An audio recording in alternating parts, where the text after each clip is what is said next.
Hello and welcome to Human Error. My name is Tero Kultren, aka Auheppa. I am the lead designer of Human Error. If you can't understand my thick accent, you can turn the subtitles on from the options. In this mod we are telling the story of the Xenians trying to escape from the Combine, as well as the story of one man who joined the civil protection. After more than 2 years of development, the first episode is finally here. It has been a great experience creating this mod. I hope you enjoy it as much as I do. Due to the dynamic nature of the Olivia cutscenes, a set piece of music could potentially clash with the on-screen action and cause scenes to fall emotionally flat. To this end, the Olivia music was scored using layered audio files. There's a distinct synth pad that sits underneath, and smaller piano, string, or various sound effects are triggered on top, according to the player's actions.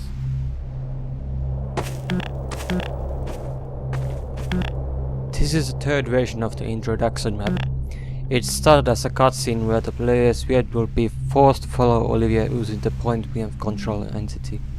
However, I felt that this wasn't faithful to the half-life way of doing things. So I changed it into a map where the player has to trigger the next part himself. The player doesn't have to wait as long and won't get bored. When setting about writing these CP characters, we really wanted to quickly establish that you weren't spending your time with another Alex. The idea of the sycophantic comrade didn't particularly appeal to us, and we quickly learned that it certainly wasn't suited to the kind of game we were putting together. When you first meet the Servile Civil Protection team in Half-Life 2, they are instantly dislikable, totalitarian bullies on a power streak. We decided to run with this, and the decision was made to put together what consisted of a team of jerks that, counterposed to Alex, abuse the player on a regular basis, providing what we hope is a fresh spin on AI companionship. Gate sequence was something to keep the player inside the yard until he has learned how to use the APC. I also wanted to do a short sequence where the player has to shoot all the enemies in the distance with the APC before he can continue. The rebels were sometimes hard to spot on the first 2 maps, and the players would get attacked by NPCs he couldn't really see. In order to fix this, we tried removing the long visibility shoot spawn flag from some of the rebels, added flares into their backs to make them more visible, and coded a new HUD element for the APC to see the player's latest attack framed in the HUD.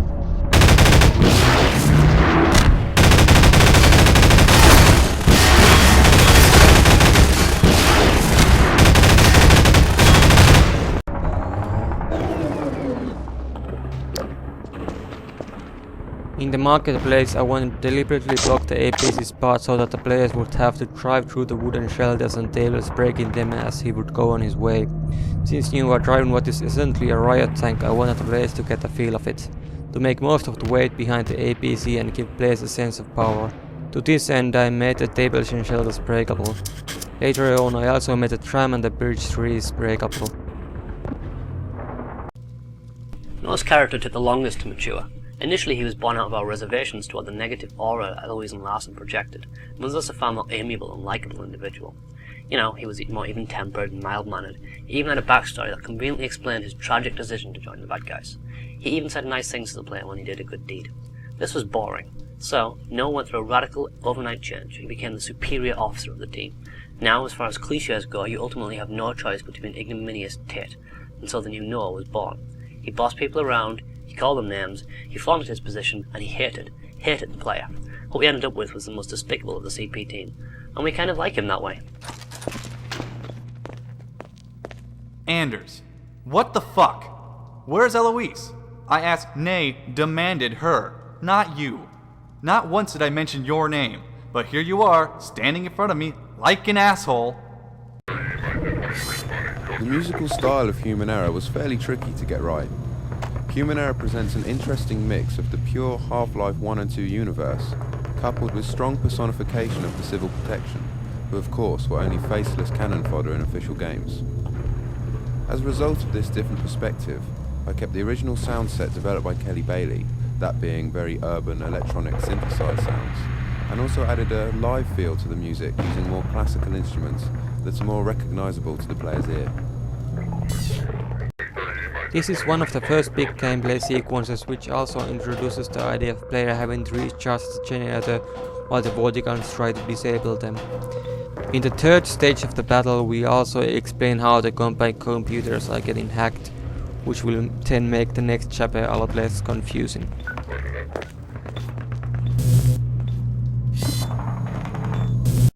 The area itself started very much different. Instead of an underground tunnel into the garage, there would be a road going through the battlefield. The garage was in the first floor while the generator room was in the second. This meant that the rebels had to run through stairs, making their battle really slow, and the rebels and Voltigans would get killed before even getting close to the generator.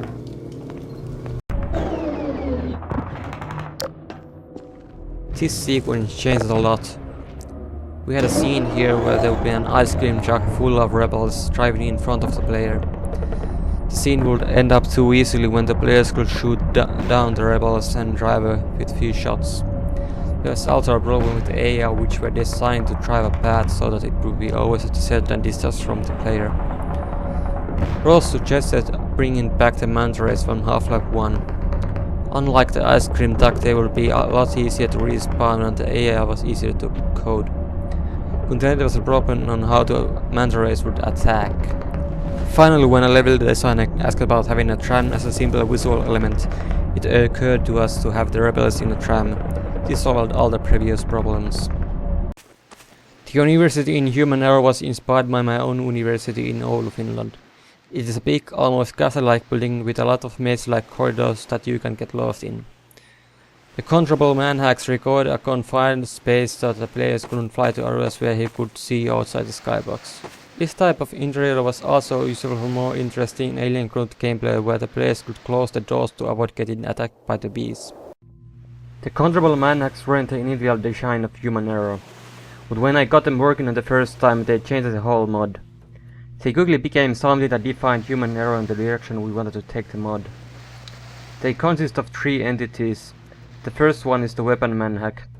This is a simple weapon the player uses to create a vehicle manhack and an NPC manhack. The vehicle entity is used by the player to control the NPC manhack.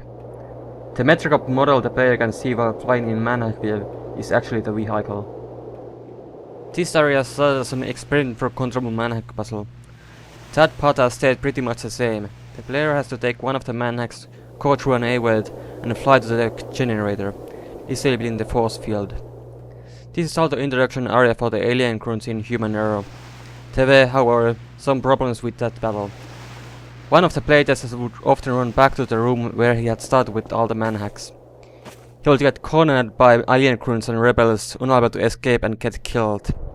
To get him explore the area better, I added a water gun to recharge the generator, enabling the force field behind the player, stopping him from going back. I also changed the airways path to open to the paper store with the medkits and other goodies. This way the player would see them when he would fly around as manhack, and would be more likely to go there during the battle. Warning. Malignant viral interface bypass detected. Tactic core reprogramming detected. In order to make the alien grunt battle as fast-paced as possible, I tried to make sure the alien grunts would be able to find the player quickly. To do this, I added multiple different spawn locations for the alien grunts, broke some of the handrails so that the NPCs could jump down, and added ability for the alien grunts to smash doors. Making it obvious for the players that they have to break the glass in the headcap canister was somewhat difficult. The player also had to first plug the generator and recharge it, which really doesn't make the puzzle that complex, but diverts the player's attention from the actual point of the puzzle. We tried working on ways to make it more obvious for the players that they have to break the glass.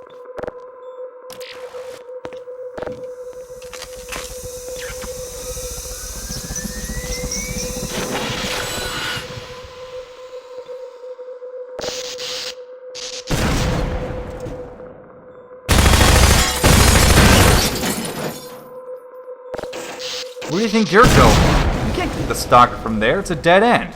That's where the Combine keeps some of their tech prototypes. Whatever you do, don't break anything.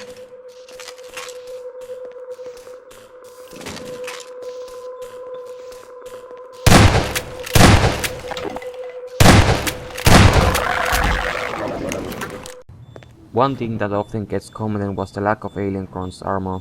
There's a bunch of reasons why it's missing. First of all, I wanted the alien clone to look very much the Vortigaunt. I tried to mimic its texture when making the alien clone texture.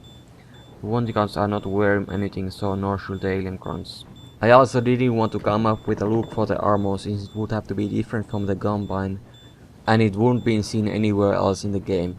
Secondly, Nihalan's dead, and he is no longer controlling the alien clones. They are now listening to a Vortigaunt and control others on what to do, but they are free.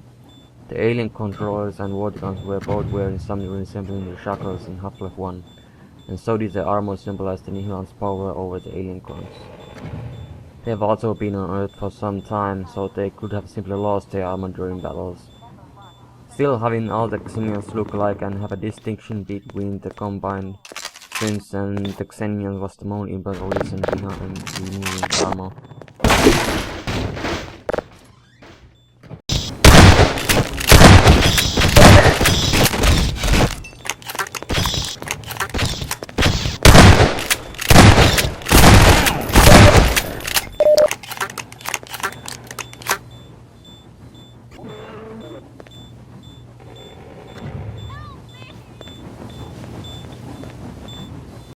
Originally, the puzzle was here to simply turn off the generator in the end of the corridor, and the two Vortigaunts would attack you by stealing spawning from the rooms. That was somewhat boring, so we changed it into another mini puzzle. First, there's the laser diggers. If player walks through them, it will start the alarm, the power shield will go on, and the Hackett sentry will come down, and the two Vortigaunts will come out from their room. The player then has to fly through an air vent to get to the generator to disable the power shield. However, before even triggering the alarm, he can fly between the lasers and fly straight to the generator, disabling the lasers, never setting the alarm. He can even take a peek into the room with the two Vortigaunts that are chanting without them noticing him.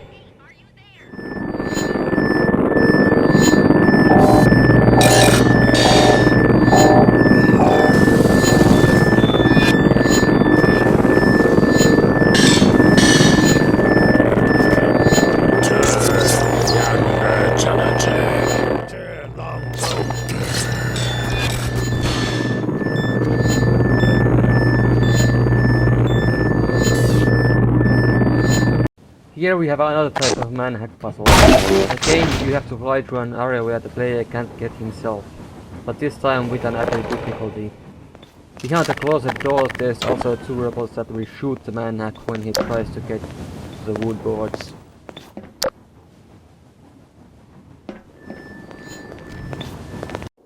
From all of the NPCs, the alien controller was most difficult to code.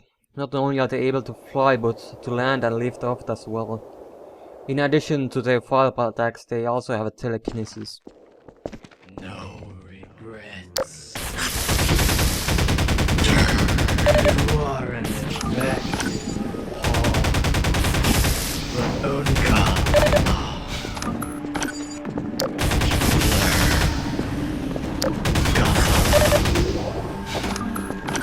We You may have already. We shall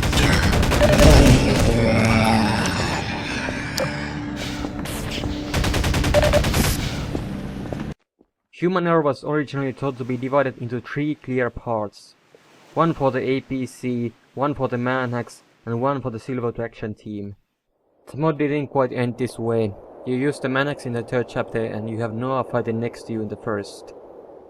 This chapter is still the one where you get to fight with all the three unique Metro Cops. When creating them, we try to think of different reasons for the people to join Civil Protection. For example, Eloise had joined the team for selfish reasons like power and food. Larson, on the other hand, might be crazy enough to think that the company is here to do something good. I was worried about the voice acting for a long time. All the other mods I had played didn't usually have voice acting at all, and when they did, either the sound quality or the voice acting was off. It was something I thought could potentially ruin the mod, especially when a lot of the story relied on voice acting. However, we were lucky to find Victoria for Eloise's role, Philip for Larson's role, and then later on Robert for Noah's role. With each of them, when I heard their first recording of the game in dialogue, I instantly stopped worrying.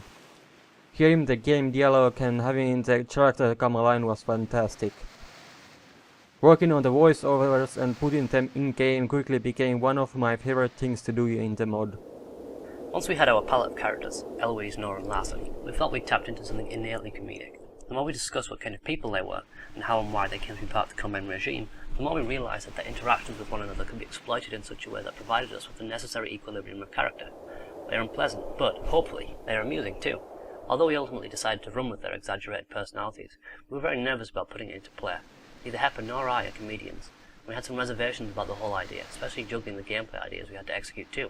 Hopefully, if they're a success, we'll see more of them in the future. Work dealing with the controllers, Anders. Smashing. Yeah, good work. He took out what, 2? Let's not get carried away. We've got a job to do.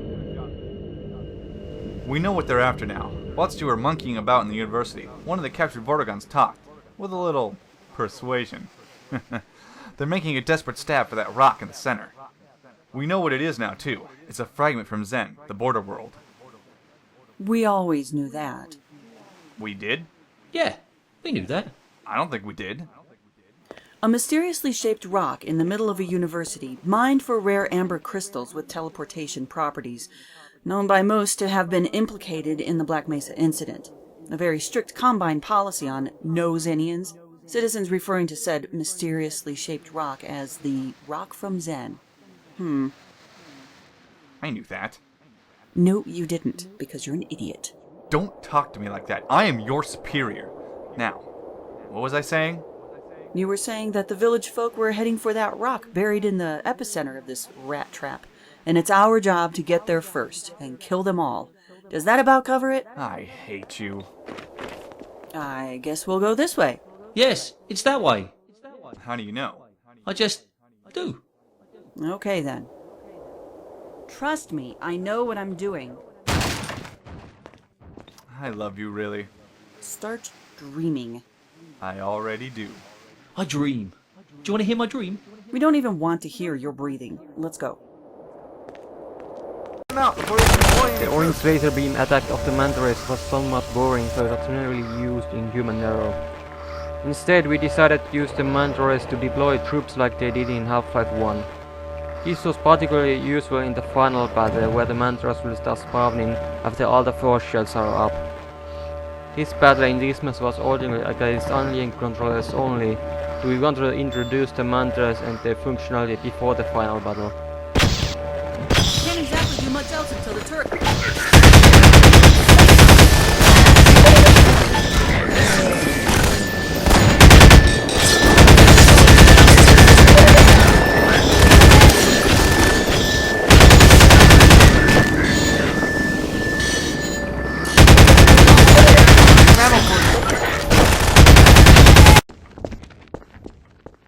This long piece of dialogue was originally supposed to take place after the battle. This worried me since there would be a big pause into the game when the player can't really do anything. Having nothing to do while the NPCs started still having the conversation on their own. It then occurred to me to have the dialogue ruined while they were in battle with the rebels. This idea to their nature, not concerned about the battle but having a conversation while the player does most of the fighting. Having soundscapes with mixers to increase the dialogue volume and decrease the weapon volume helped us to hear the dialogue better during the battle. Rebels! I can't believe they managed to make it this far. What kind of idiot was in charge of security here? That would be us. Huh? It's our responsibility to defend and protect. Watch out!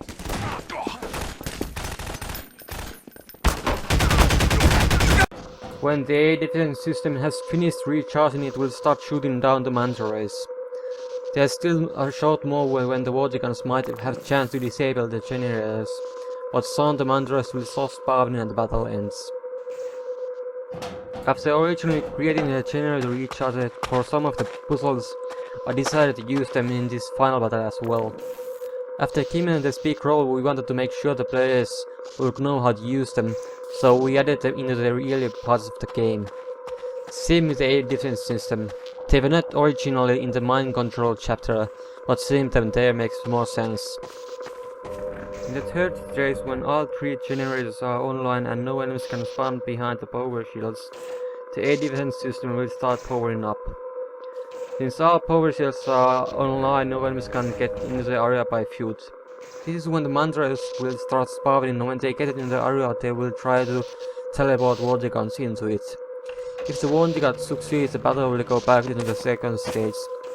There are a few variables that will make the battle easier if the player has lost the generators too many times.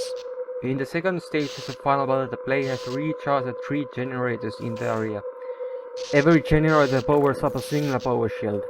When the power shield is online, no enemies can spawn behind it. Larson will also help recharging a generator with his special AI behavior made for him. While player and Larson try to keep the generators online, the Vortigaunts will try to get them and the power shields offline by using their zap attack. The final battle in Human Error is very complicated. There's multiple stages. In the first stage, the player has to plug in all the cords into the generators. The Xenians won't start attacking until he has plugged the first one, giving him all the time he needs to get ready. After he has all the plugs connected, he can start recharging the generators. In this ending sequence, we wanted to have something to give a closure to the first episode and tie the ending to the intro. It's the middle point of the complete story, as in episode 2 we will continue from here. At one point this scene showed Olivia's dead in a car accident right after the portal zones. But we wanted to be about Andres' choice to join civil protection, as it works better for how the story will continue and how we plan to end it in the final episode.